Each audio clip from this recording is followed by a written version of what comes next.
Good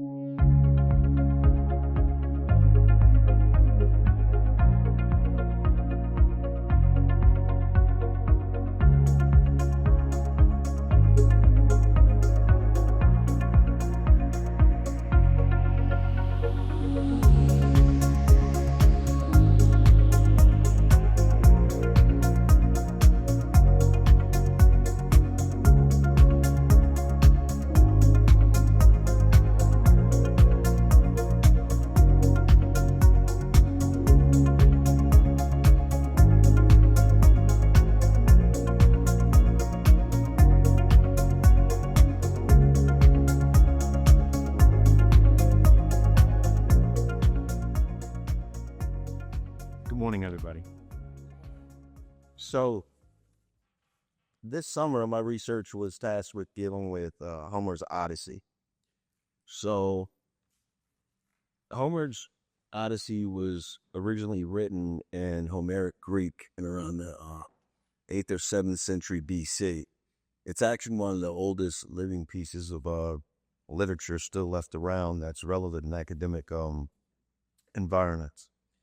So there's been about 60 translations of the Odyssey having been transcribed in English.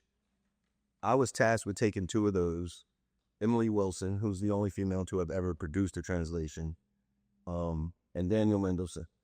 So what I specifically was tasked with doing was putting those texts side by side and comparing them as it relates to tone, characterization, and diction, and seeing what each author was doing with those things to find out whether or not those things could provide a reader of both of those texts a similar story, right? Even though it's two different authors, and it did.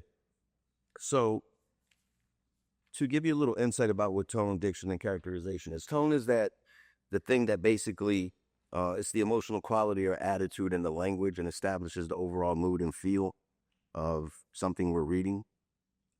Diction relates to an author's specific word choice, language, alignment of words, and characterization basically is how an author builds a character by attributing language and diction to that character.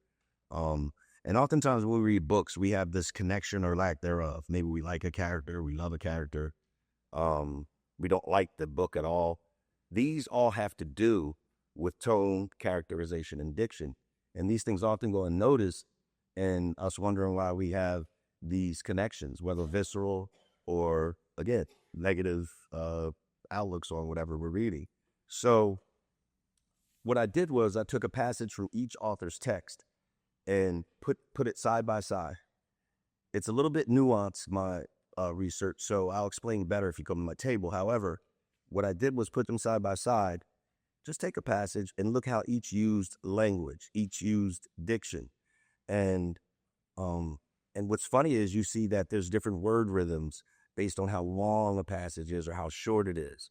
Emily Wilson's language was more modern, so it was easily identifiable and relatable for a modern reader. Daniel Mendelsohn, his text was more traditional and classical and kind of like you got the sense that you were reading about nobility and reading about the time in which that text, which Homer wrote his text.